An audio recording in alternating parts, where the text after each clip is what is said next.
अगर हम पृथ्वी से लगभग 400 किलोमीटर ऊपर देखें तो इंटरनेशनल स्पेस स्टेशन यानी आईएसएस कक्षा में चक्कर लगा रहा है। हाँ, जो कि सुनने में काफी दूर लगता है। बिल्कुल। लेकिन अगर वहां कोई आपात स्थिति आ जाए ना, तो अंतरिक्ष यात्री महज कुछ ही घंटों में वापस पृथ्वी पर सुरक्षित लौट सकते हैं। एकदम सही, क्योंकि आईएसएस अभी भी पृथ्वी के चुंबकीय क्षेत्र यानी मैग्नेटोस्फीयर के सुरक्षा घेरे के अंदर ही काम कर रहा है। हाँ, वो घेरा जो अंतरिक्ष के खतरनाक विकिरण से बचाता है। लेकिन असली चुनौती तो उसके पार है। वही तो, पृथ्वी से 4 लाख किलोमीटर दूर एक ऐसी जगह है जहां ये सुरक्षा घेरा खत्म हो जाता है।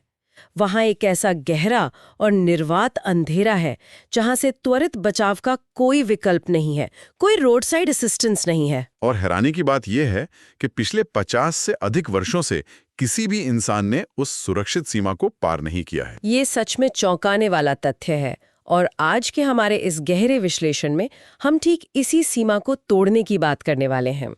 बिल्कुल, क्योंकि जब हम अंतरिक्ष अन्वेषण की बात करते हैं तो हमें लगता है कि हम लगातार बहुत दूर जा रहे हैं। हाँ, पर हकीकत ये है कि 1970 के दशक के अपोलो मिशन के बाद से मानवता ने गहरे अंतरिक्ष में यानी डीप स्पेस में कदम ही नहीं रखा है। हम बस पृथ्वी के बहुत करीब एक सुरक्षित दायरे में ही काम करते रहे हैं। तो आज हमारे सामने आर्टेमिस 2 मिशन से जुड़े दस्तावेजों, मिशन टाइमलाइन और रिसर्च नोट्स का एक पूरा स्टैक मौजूद है। आज का हमारा लक्ष्य यही समझना है कि आधी सदी के बाद इंसान फिर से चंद्रमा की कक्षा में क्यों लौट रहा है, और ये भी कि ये मिशन भविष्य के मंगल अभियानों के लिए सबसे अहम आधारशिला कैसे बनने वाला है। बिल्कुल। तो चलिए इस मिशन के क्रू और उनकी ऐतिहासिक यात्रा से शुरुआत करते हैं। दस्तावेजों के अनुसार नवंबर 2022 में इस मिशन के लिए 4 अंतरिक्ष यात्रियों के नामों की घोषणा की गई थी। हाँ, जिसमें क्रू कमांडर रीड वाइसमैन और अंतरिक्ष यात्री विक्टर ग्लोवर शामिल हैं। और क्रिस्टीना कोच भी हैं, साथ ही कनाडाई अंतरिक्ष एजेंसी के अंतरिक्ष यात्री जेरेमी हेंसन। सही कहा। लेकिन जो लोग अंतरिक्ष विज्ञान को गहराई से फॉलो करते हैं, उन्हें ये तथ्य पहले से पता है कि ये क्रू चंद्रमा की सतह पर नहीं उतरने वाला है। हाँ, ये सिर्फ चंद्रमा की कक्षा का चक्कर लगाएंगे और वापस आ जाएंगे। तो यहीं पर एक सवाल उठता है। अगर मैं इस पूरी प्रक्रिया को किसी उदाहरण से समझाना चाहूं, तो ये किसी समुद्र के बीचों बीच एक विशाल तेल निकालने वाला रिग, मतलब एक ऑफशोर ऑयल रिग बनाने जैसा लगता है। अच्छा, वो कैसे? देखो, जब कोई इतना बड़ा इंफ्रास्ट्रक्चर खड़ा करता है तो सीधे ड्रिलिंग मशीनें लेकर नहीं पहुंच जाता। हाँ। सबसे पहले सर्वेक्षण करने वाले जहाज भेजे जाते हैं। हाँ, रेकी करने के लिए। बिल्कुल।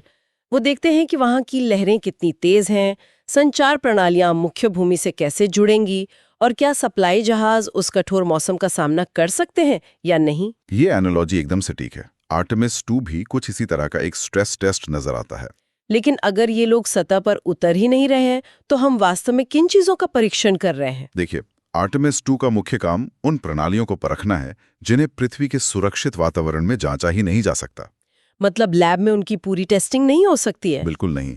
जब ये स्पेसक्राफ्ट पृथ्वी की निचली कक्षा से बाहर निकलेगा तो इसे सौर विकिरण और ब्रह्मांडीय किरणों के उस स्तर का सामना करना पड़ेगा जो पृथ्वी के करीब अनुभव नहीं किया जा सकता। ओ, तो रेडिएशन का खतरा बहुत ज्यादा होगा। हाँ, और इस मिशन के दौरान क्रू ओरियन स्पेसक्राफ्ट के लाइफ सपोर्ट सिस्टम को उसकी चरम सीमा तक परखेगा। चरम सीमा तक परखने से आपका क्या अर्थ है?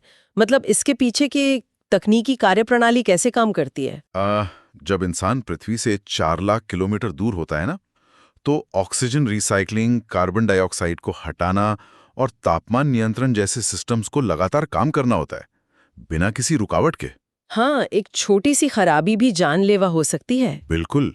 पृथ्वी पर इन प्रणालियों का परीक्षण सिमुलेटर्स में किया गया है, लेकिन गहरे अंतरिक्ष के वास्तविक दबाव, माइक्रोग्रेविटी और रेडिएशन के संयुक्त प्रभाव को पृथ्वी पर पूरी तरह से दोहराया नहीं जा सकता। समझ गई। इसके अलावा डीप स्पेस नेविगेशन और संचार में होने वाली देरी, जिसे हम कम्युनिकेशन लेटेंसी कहते हैं, उसका भी परीक्षण होना है। हाँ, जब यान चंद्रमा के पीछे होगा तो पृथ्वी से संपर्क पूरी तरह टूट भी तो सकता है। एकदम। इन उपकरणों को यह साबित करना होगा कि वे ऐसी स्थितियों में भी अंतरिक्ष यात्रियों को जीवित रख सकते हैं। तो इसका मतलब यह है कि बिना इन जांचों के किसी इंसान को सतह पर उतारना एक आत्मघाती कदम हो सकता है। बिल्कुल। ये लूनर सरफेस एक्सप्लोरेशन के लिए एक बहुत ही आवश्यक पहला कदम है। लेकिन इस स्ट्रेस टेस्ट को अंजाम देने के लिए जिस मशीनरी का इस्तेमाल हो रहा है ना, वो सच में असाधारण है। हमारे दस्तावेजों में ओरायन ओवरलोड नामक एक शब्दावली का जिक्र है। हाँ, ये टर्म बहुत दिलचस्प है। यहाँ बताया गया है कि ये अब तक का सबसे शक्तिशाली रॉकेट सिस्टम है जिसका थ्रस्ट 1,00,000 पाउंड से भी अधिक है। आखिर इतनी अत्यधिक शक्ति की तकनीक की आवश्यकता क्यों है? थ्रस्ट का ये विशाल आंकड़ा सिर्फ एक प्रभावशाली नंबर नहीं है, इसके पीछे ठोस भौतिकी है। मतलब वजन का कुछ चक्कर है। हाँ, 1,00,000 पाउंड का थ्रस्ट इसलिए जरूरी है क्योंकि Orion capsule Apollo command module की तुलना में बहुत अधिक भारी और जटिल है। अच्छा, उसमें ऐसा क्या खास है? इस कैप्सूल में 4 अंतरिक्ष यात्रियों के लिए हफ्तों तक का राशन, आधुनिक भारी इलेक्ट्रॉनिक्स और सबसे अहम रेडिएशन से बचने के लिए शील्डिंग। बिल्कुल, उन्नत शील्डिंग लगी हुई है। इतने भारी पेलोड को पृथ्वी के गुरुत्वाकर्षण कुएं यानी ग्रेविटी वेल से खींचकर बाहर निकालने के लिए और सीधे चंद्रमा की ओर धकेलने के लिए भारी ताकत चाहिए। हाँ, एक अभूतपूर्व प्रोपल्शन की आवश्यकता होती है। लेकिन जब हम इस भारी लागत और इस जटिल तकनीक की बात करते हैं ना, तो मुझे यहाँ एक बुनियादी आपत्ति नजर आती है। कैसी आपत्ति? देखो, अपोलो मिशन के दौरान हम 50 साल पहले ही चंद्रमा पर जा चुके हैं। उस समय की तकनीक तो आज के स्मार्टफोन से भी कमजोर थी। ये बात तो है। तो क्या आज अरबों डॉलर खर्च करके, बिल्कुल नई तकनीकें विकसित करके, हम सिर्फ पैसा बर्बाद नहीं कर रहे हैं? मतलब क्या ये पहिए का फिर से आविष्कार करने जैसा नहीं है? अगर हम अपोलो के नजरिए से देखें तो ये निष्कर्ष निकालना बहुत आसान है, लेकिन सच कहूं तो ये तुलना पूरी तरह से गलत है। गलत क्यों है? यहाँ जो सबसे दिलचस्प बात है वो ये कि अपोलो मिशन शीत युद्ध के दौरान की गई एक स्प्रिंट या दौड़ थी। हाँ, स्पेस रेस। बिल्कुल। उस समय लक्ष्य सिर्फ ये था कि किसी भी तरह सतह पर पहुंचे, वहां अपना झंडा गाड़ें और अंतरिक्ष यात्रियों को जिंदा वापस ले आएं। वो तकनीक रुकने के लिए नहीं बनी थी। वो सिर्फ एक बार के इस्तेमाल के लिए थी। एकदम सही। लेकिन आर्टेमिस प्रोग्राम एक मैराथन है। हम पुरानी तकनीक को दोबारा नहीं बना रहे हैं, बल्कि हम एक ऐसा बुनियादी ढांचा खड़ा कर रहे हैं जो स्थायी हो। स्थायी से आपका मतलब है कि ये सिस्टम बार बार इस्तेमाल किया जा सकेगा? हाँ, रीयूजेबल। और सिर्फ बार बार इस्तेमाल नहीं, बल्कि ये मॉड्यूलर भी है। मॉड्यूलर? हाँ, ओरियन स्पेसक्राफ्ट को इस तरह से डिजाइन किया गया है कि ये भविष्य में अन्य अंतरिक्ष मॉड्यूल्स के साथ जुड़ सके और उन्हें ऊर्जा प्रदान कर सके। अपोलो कैप्सूल में ये क्षमता नहीं थी। वो महीनों तक गहरे अंतरिक्ष में किसी स्पेस स्टेशन से नहीं जुड़ सकता था। बिल्कुल नहीं। इसी बात से मुझे हमारे नोट्स के एक और महत्वपूर्ण हिस्से की याद आती है। मिशन टाइमलाइन में ये स्पष्ट रूप से बताया गया है कि अप्रैल 2024 में आर्टेमिस 2 मिशन के दौरान अलग यानी सेपरेटेड होने वाले चरण का परीक्षण किया जाएगा। हाँ, जहाँ क्रू कक्षा में ओरियन स्पेसक्राफ्ट की जांच करेगा। लेकिन बात यहीं खत्म नहीं होती ना। दस्तावेजों में 2025, 2027 और 2028 में भी इसी तरह के निरंतर सेपरेटेड चरणों का उल्लेख है। ये सब एक बार में क्यों नहीं किया जा रहा है? ये क्रमिक रूप से अलग अलग चरण क्या हैं? ये एक बहुत ही अहम बिंदु है। देखिए, एक ही विशाल रॉकेट पर सारा सामान लाद कर ले जाना तकनीकी रूप से जोखिम भरा है और आर्थिक रूप से भी तो असंभव होगा। बिल्कुल। इसलिए नासा एक क्रमिक और मॉड्यूलर दृष्टिकोण अपना रहा है। जब नोड से सेपरेटेड स्टेजेस की बात करते हैं तो इसका अर्थ है अंतरिक्ष में एक एक करके पुर्जे जोड़ना, जैसे लेगो के टुकड़े जोड़ते हैं। हाँ, कुछ वैसा ही। उदाहरण के लिए, एक मिशन सिर्फ ऊर्जा प्रदान करने वाले मॉड्यूल को चंद्रमा की कक्षा में छोड़ेगा। दूसरा मिशन क्रू के रहने वाले हैबिटेट मॉड्यूल को ले जाएगा और पहले वाले से जोड़ेगा। और फिर एक और मिशन चंद्रमा की सतह पर उतरने वाले लैंडर को वहां पहुंचाएगा। बिल्कुल। मतलब ये अंतरिक्ष में एक विशाल निर्माण स्थल बनाने जैसा है जहां हर साल एक नया हिस्सा भेजा जाता है। एकदम सही। और ये सुनिश्चित करता है कि अगर किसी एक चरण में कोई तकनीकी खराबी आती है ना, तो पूरा मिशन और सारा पैसा एक साथ बर्बाद ना हो। हाँ, क्रू कक्षा में सेपरेटेड अवस्था में ये भी जांचेगा कि ओरायन का सर्विस मॉड्यूल कैप्सूल से अलग होकर कैसे व्यवहार करता है, जो कि पृथ्वी पर वापसी के लिए बहुत जरूरी है। बिल्कुल। और जब इतने विशाल पैमाने पर अंतरिक्ष में एक निर्माण कार्य चल रहा हो तो ये स्पष्ट हो जाता है कि कोई एक देश अपने दम पर यह सब नहीं कर सकता। ये तो नामुमकिन है और हमारे दस्तावेज भी इसी बात की पुष्टि करते हैं।